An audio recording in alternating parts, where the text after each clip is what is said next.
아멘인가요? 제가 먼저 공독하겠습니다. 이스라엘 자손이 여호와의 목전에 악을 행하여 자기들의 하나님 여호와를 잊어버리고 바알들과 아세라들을 섬긴지라. 여호와께서 이스라엘에게 전하사 그들을 메소포다미아와 이스라엘의 손에 파셨으므로 이스라엘 자손이 구산 미사다임을 8년 동안 섬겼더니 이스라엘 자손이 여호와께 부르짖으매 여호와께서 이스라엘 자손을 위하여 한 구원자를 세워 그들을 구원하게 하시니 그는 곧 갈렙의 아우 그나스의 아들 온니엘이라. 여호와의 영이 그에게 임하셨으므로 그가 이스라엘의 사사가 되어 나가서 싸울 때에 여호와께서 메소포다미아 왕 구산 리사다임을 그의 손에 넘겨주심에 온니엘의 손이 구산 리사다임을 이기니라. 다 같이요. 그 땅이 평안한 지 40년에 그나스의 아들 온니엘이 죽었더라. 아멘. 한 주간 평안하셨죠? 네, 엄순자 집사님 이렇게 또 나오셨는데 환영합니다. 잘 계셨죠? 그렇습니다. 온니엘 하면 우리가 이렇게 성경을 통하여 아시는 분도 계시겠지만 신앙생활 10년, 20년이 돼도 온니엘이라는 사람이 있었나? 이렇게 생소하게 느껴지는 분이 있습니다. 온니엘은 누구냐? 갈렙의 동생인데 갈렙의 동생이 그나스인데 그 그나스의 아들이 바로 갈렙입니다. 나중에 갈렙이 사위로 삼게 되죠. 그나스는 누군가 하면 에서의 후손으로 출애굽할 때 허다한 잡족이 같이 출애굽할 때 나왔는데 그 족속 중에 한 사람이었다라고 기록이 되어 있습니다.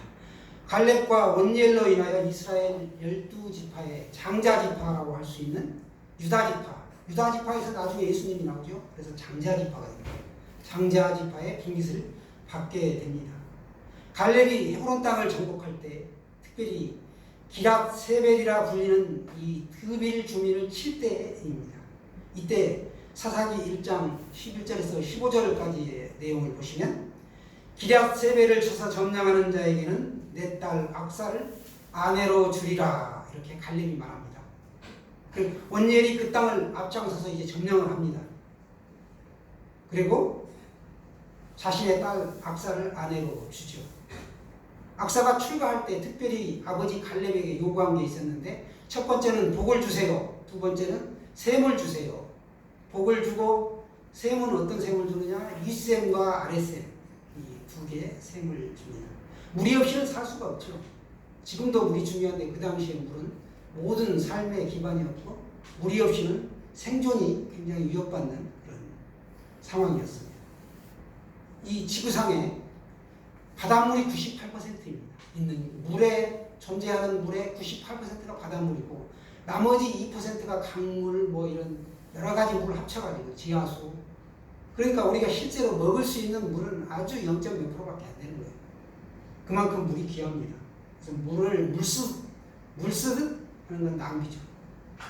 물이 그만큼 중요하다는 것이죠. 그래서 셈이 윗셈, 아랫셈을 받아가는 것 자체가 큰 복이었다라는 것입니다. 가나안에 정착한 이스라엘 자손은 여호수아가 죽은 후에 하나님을 급속하게 이제 떠나게 됩니다.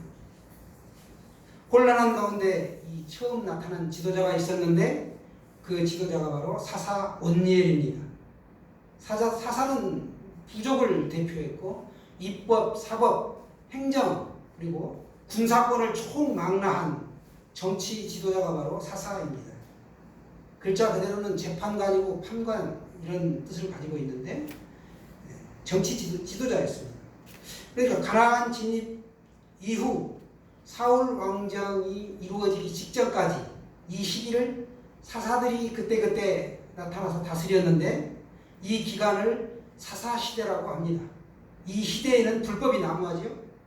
그래서 사사기 17장 6절에는 이 시대를 그때에는 이스라엘에 왕이 없었으므로 사람마다 자기 소견에 오른 대로 행하였더라 이렇게 묘사하고 있습니다. 그러니까 사사기는 사사시대 약 360년의 역사인데 여기에 등장하는 사사가 한 16명 정도가 성경에 하나님의 도구로 사용되고 있는 걸 볼 수 있습니다. 비록 왕이 없던 시대라도 하나님께서 사사를 통하여 통치하였다, 자기 백성들을 다스렸다는 것을 알기 위해 이 사사기가 기록이 되었다는 것이죠. 그러므로 사사시대의 진정한 통치자는 하나님이십니다. 사사기에 나타난 이스라엘의 역사는 무한 반복되고 있는 걸 알 수 있습니다. 좋은 게 계속 이렇게 우리 심사님이 기도한 것처럼 선순환이 일어나야 되는데, 이스라엘 백성이 타락하여 범죄하면 하나님께서 징계를 내리시고, 고통 가운데 부르짖고 뉘우치면 다시 사사를 보내서 그 백성을 구원해 주십니다. 그리고 그 사사가 사는 날 동안에는 평안하다가 죽으면 다시 이스라엘 백성이 또 범죄하는 거예요. 이게 16명의 사사가 등장할 때 계속적으로 무한 반복이 됩니다. 이 모습에서 우리의 모습도 여기에 있는 것이죠. 이스라엘 백성들만 그런 게 아니라 우리들도 이렇게 죄짓고 회개하고 하나님 앞에 뜨거운 막 본 다음에 잘못했어요 하고 다른 길을 걷는 것 같지만 막상 시간이 지나면 또다시 범죄하게 되는 것을 알 수 있습니다.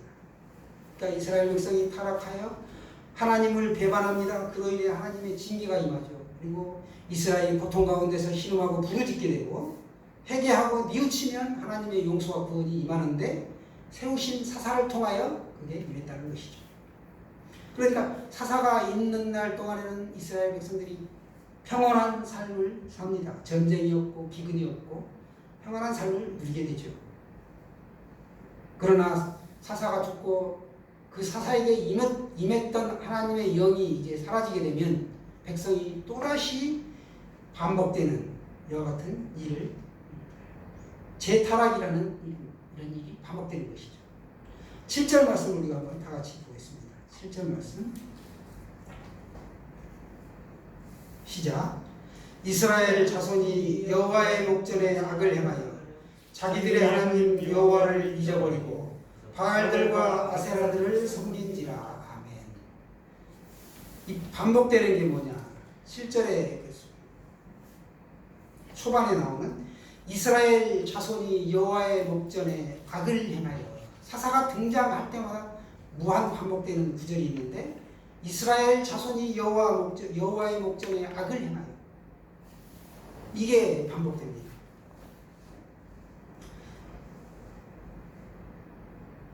사사가 하나님께 쓰임받는 날 동안에는 평안하지만 사사가 죽고 난 다음에 다시 반복했던 것, 이거 참 안타까운 일이죠.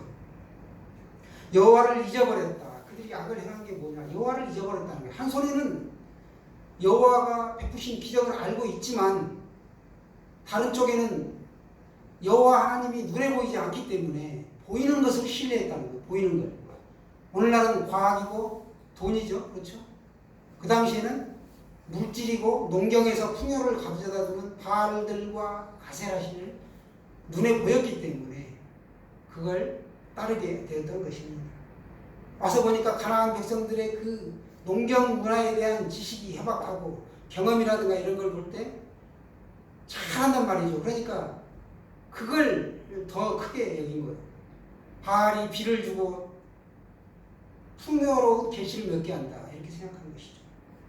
그래서 여호와를 잊어버렸다라고 성경은 기록하고 있습니다. 아주 잊어버린 건 아닌데 잊어버렸다. 한 손에는 바알이 있고 한 손에는 여호와 하나님이 있는 거예요. 오늘날 우리들의 모습이죠. 가나안에 정착한 자신들이 하나님을 잊어버리고 목전에서 악을 행하게 되는 것입니다. 풍요와 다산의 신이 바알과 아세라였는데 그들을 섬겼다. 바알은 주인이라는 뜻을 가지고 있습니다. 가나안과 시리아 지방에서 당시에 농경에 풍요를 가져다 준다고 믿었던 신이었고 자신들이 숭배를 했던 것이죠. 아세라는 당시에 최고의 신이었던 엘이라는 신이 있는데 자신들이 섬겼던 신 중에 가장 신중의 신이다, 최고의 신이 바로 엘이었다는 것이죠. 그 엘 신의 아내가 누구냐? 아세라입니다.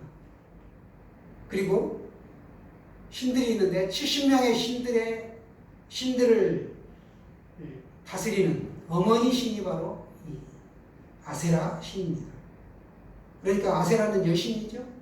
바알을 포함한 70여 신의 어머니 신이 바로 아세라 신이었다는 것이죠. 페니키아와 수리아 지방에서 가나안으로 그 아세라 신이 유입되어 가지고 토착화되었고 타산과 풍요의 신이고 또 성을 다스리는 신이고 음란한 제사의 의식을 거기서 행함으로 숭배했다는 것을 성경을 통해 알 수 있습니다. 그 형상이 나무로 깎아져 있어서 기둥으로 되어 있기 때문에 주상이라고도 하고 또 나무로 되어 있기 때문에 목상이다라고 불려지고 있습니다. 남신인 바알과 함께 이스라엘 백성에게 가장 악한 영향력을 미친 신이 바로 이 아세라 신입니다. 성경에 보면 하나님은 출애굽할 때부터 이 아세라상을 찍어버리라 라고 명령했습니다. 그런데 이스라엘 백성들이 잊어버립니다. 특별히 가나안에 안주한 이후부터는 아세라를 음란히 섬겼다. 이렇게 하나님이 책망하시죠. 이스라엘 역사에서 이 경건의 척도는 바로 뭐냐? 아세라를 섬기느냐? 하나님을 섬기느냐? 여기에 이제 갈림길이죠. 여호와 하나님을 높여드리고 섬기면 그 백성이 똑바로 가고 있는 거고, 그렇지 않고 바알과 아세라를 음란히 섬기면 그 백성은 타락한 것이죠. 그리고 그 왕조는 여지없이 멸망하게 되었습니다.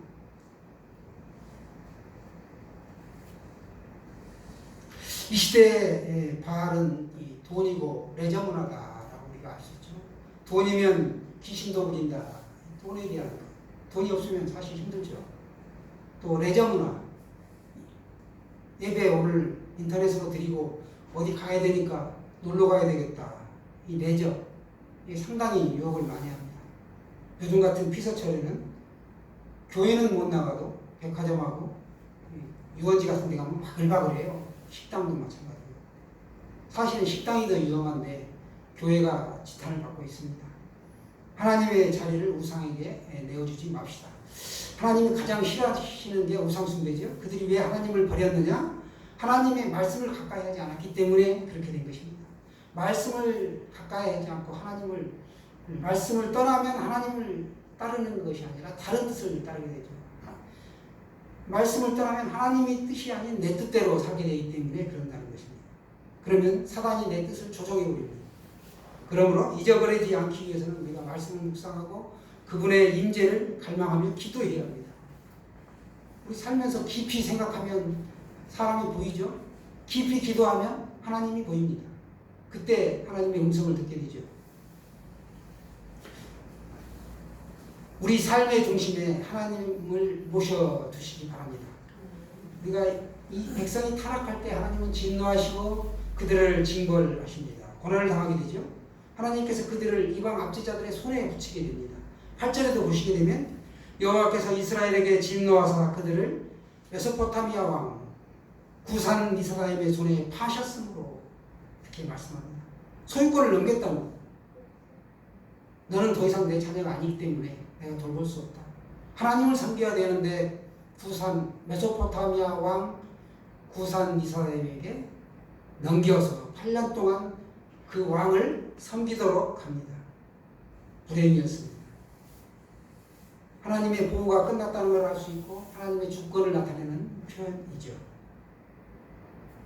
9절에 계속해서 보시면 이스라엘 자손이 극심한 고난 가운데 이제 하나님께 부르짖습니다. 이때 온니엘이 회개하는 이스라엘의 구원자로 세움을 받게 되죠. 하나님은 자신의 백성이 회개하고 구원을 요청하면 반드시 그 요청을 들어주시고 받아들여 구원을 베풀어 주시는 분이십니다. 오늘날에도 하나님은 성도가 고난 중에 부르짖으면 응답하십니다. 기억나시죠? 66국의 501호 시편 50편 15절 뭡니까? 환난 날에 나를 부르라 내가 너를 건지리니 내가 나를 영화롭게 하리로다. 아멘. 환난 날에 하나님을 부르라는 것입니다. 부르면 내가 너를 건져주겠다. 그 환난에서 건져주겠다. 그러면 너가 나를 영화롭게 할 것이다. 이런 뜻입니다. 여호와의 영이 사사 온니엘에게 임하십니다. 그때 온니엘이 이제 나가서 싸우죠. 그러면서 메소포타미아 왕 구산 리사다임을 그의 손에 넘겨주셨다라고 하나님이 말씀합니다. 온니엘의 손이 구산 미사다임을 이기느니라. 아멘. 이긴다라고 말씀. 하나님의 손에 붙들리면, 하나님의 영이 임하면 능력이 나타나는 것이죠. 이 메소포타미아는 어느 곳이냐 하면 인류의 4대 문명의 발상지 중에 하나인데 하란 지역이라고 볼 수 있습니다. 아브라함이 75세에 하란 지역을 떠나죠. 믿음의 조상이라고 불리는데 오늘날 터키 북부 지역인데요. 길목이고 교통의 요충지였습니다. 거기는 무역이 아주 발달했고 그리고 특별히 해상무역이 발달했고 농경 문화가 굉장히 비옥한 초승달 지역으로 오늘날 이런 김제평야 같은 호남평야 같은 곳이라는 것이죠. 그 당시에 이 비옥한 지역을 다스린 왕이 구산 이스라엘이었다. 그러니까 오늘날 중국 같은 강대국이었다는 것이죠. 6.25 때 인해전술 기억나시죠? 온니엘의 손이 구산 이스라엘을 이겼다.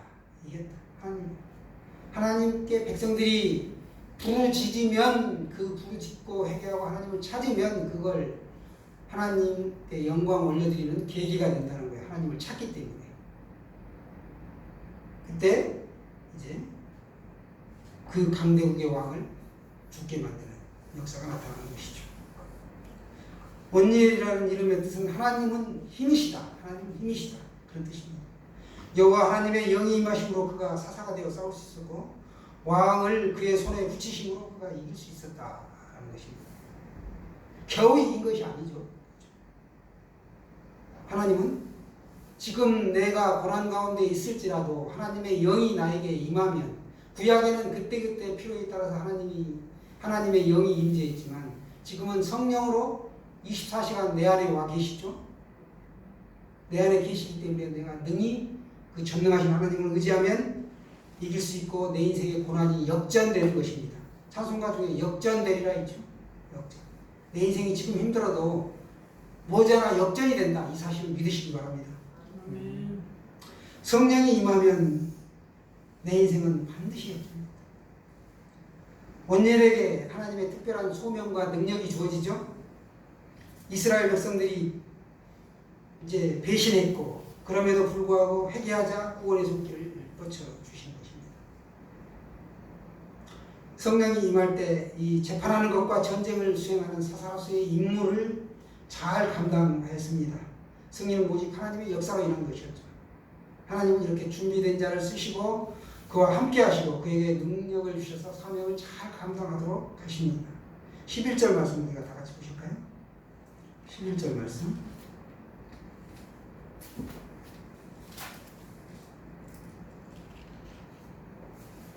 시작. 그 땅이 평안한 지 40년에 그라스의 아들 온니엘이 죽었더라. 그러니까 온니엘이 살아있는 날 동안 40년 동안 사사로서 이스라엘 백성들을 다스렸는데 온니엘이 살아있는 동안에는 이스라엘이 평안했다. 전쟁이 없고 기근이 없고 이랬었는데 그 땅이 이제 온니엘이 죽죠. 죽으면 어떻게 될까요? 다시 악순환이 일어난다고 그랬죠. 백성이 재타락한다. 이게 아주 이스라엘 백성들의 고질적인 문제점이었습니다.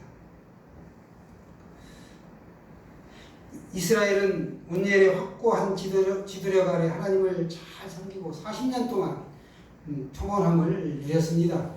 그러나 온니엘이 사망 후에는 다시 또 잘못된 길을 걷게 되죠. 지도자가 얼마나 중요한지 알 수 있습니다.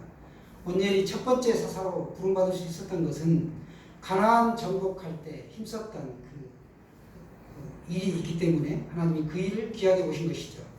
그런 온니엘을 첫 번째 사사로 세우시고 이스라엘 백성들을 다스리도록 소명과 능력을 주신 것입니다. 우리 쇠조각 잘 아시죠? 쇠조각을 이으면 배가 됩니다. 조선소에서는 쇠를 가지고 배를 만들죠. 쇠조각 하나를 물에 던지면 그냥 풍덩 가라앉고 맙니다. 그러나 쇠조각을 이어서 배를 만들면 물 위에 뜬단 말이죠. 한 조각 한 조각은 가라앉지만 완성되면 쇠가 물에 뜨는 기적이 일어납니다. 거기다가 엄청난 무게의 화물까지 실을 수 있습니다. 하나하나의 나의 잘못된 것을 되돌아보고 피드백하면 내가 슬픔이 오지만 그 결과에 우리가 일희일비할 필요가 없다는 것이죠.